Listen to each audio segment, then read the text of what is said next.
नमस्कार. जीवन संजीवनी हेल्थ या ऑफिशियल चॅनलमध्ये सर्वांचं स्वागत आहे. मोदक बनवत असताना आणि खास करून उकडीचे मोदक बनवत असताना त्यामध्ये घरामधील आपल्या 1-2 आयुर्वेदिक घटक टाका. तुमच्या शरीरामधल्या अनेक समस्या या सहजरित्या संपून जातील.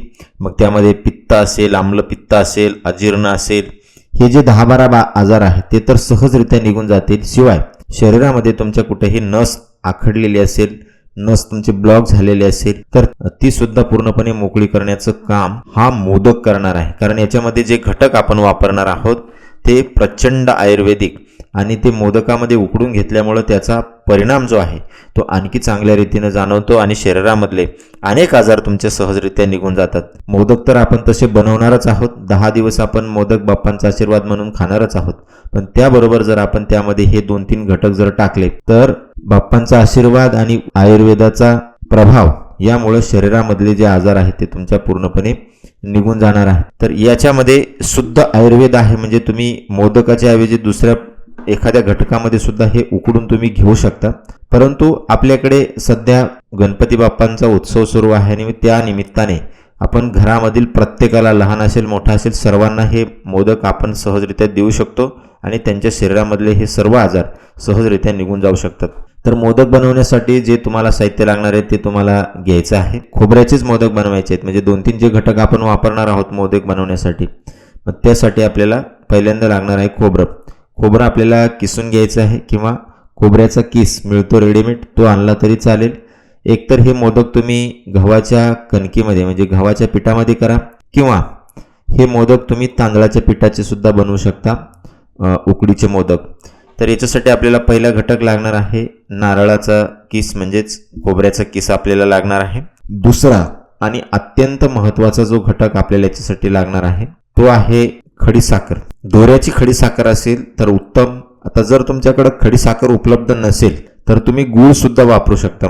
तिसरा आणि अत्यंत महत्त्वाचा जो घटक आपल्या ठिकाणी वापरायचा आहे ते आहे धनेपूड. जे आपल्या घरामध्ये धने असतात, जे आपण धने भाजीमध्ये वापरतो, त्याची धनेपूड आपल्याला करून घ्यायची किंवा बाजारामध्ये रेडीमेड सुद्धा मिळते धनेपूड, ती घ्यायची. किंवा शक्यतो तुम्ही घरामध्ये धने कुठूनच बनवा म्हणजे ओरिजिनल राहील.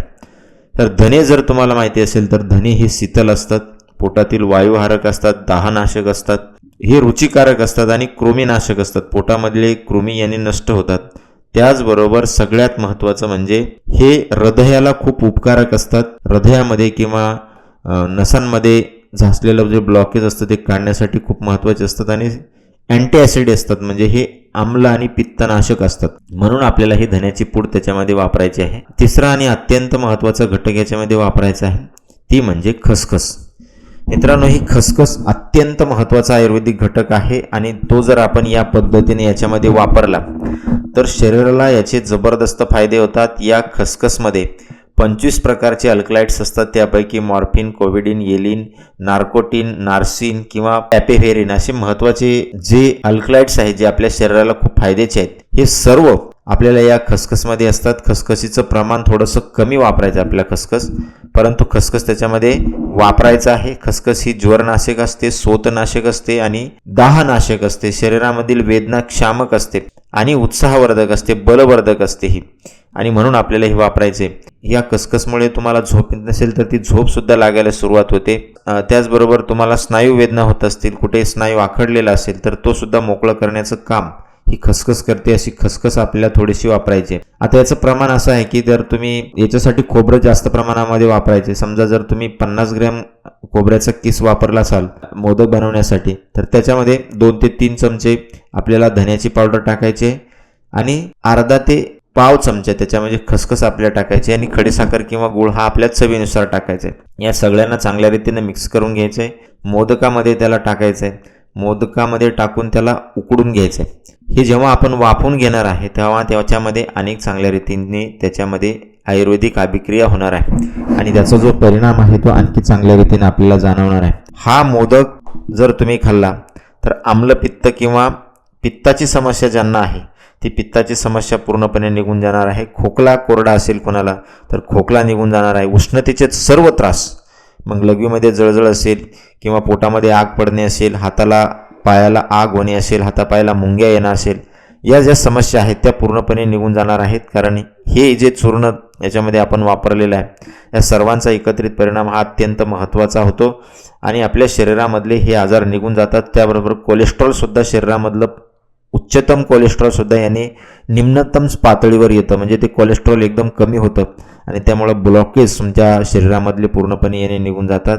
स्नायू वेदना होत असतील तर त्यासाठी यामधली खसखस आणि धने अत्यंत महत्त्वाचं काम करतात आणि कसल्याही प्रकारचं स्नायू वेदना, मग तुमची पाठदुखी मानदुखी असेल तर ती घालवण्यासाठी खूप महत्त्वाचा याचा वापर होतो. तर अवश्य हे मोदक बनवत असताना हे 2-3 घटक आपल्या घरामधले टाका. तसंही आपण गणपती बाप्पांचं विसर्जन करत असताना हे धने मिक्स करून आपण खात असतो, प्रसादामध्ये धण्याची पूड मिक्स करून खात असतो. त्याचं कारणच असं आहे की येणारी जी ऑक्टोबर महिना असतो त्यामध्ये प्रचंड प्रमाणामध्ये हीट असते आणि ती हीट शरीराला सहन व्हावी म्हणून या मोदकांच्या प्रसादामध्ये आपण शेवटच्या दिवशी धने मिक्स करत असतो. तर पहिल्यापासून आपण 5 ते 7 दिवस 10 दिवस तुम्हाला जेवढे दिवस शक्य आहे तेवढे दिवस या धनेपूड आणि खसखस थोडीशी मिक्स करून जर आपण मोदक बनवले आणि अशा पद्धतीने खाल्ले तर आपल्या शरीराला याचे प्रचंड फायदे होतील. जास्तीत जास्त लोकांपर्यंत हा उपाय तुम्ही अवश्य शेअर करा आणि अशाच नवीन उपयुक्त आयुर्वेदिक माहितीसाठी जीवन संजीवनी हेल्थ या ऑफिशियल चॅनलला लाईक आणि सबस्क्राईब करा. नोटिफिकेशनसाठी बेल आयकॉनवर क्लिक करा. धन्यवाद.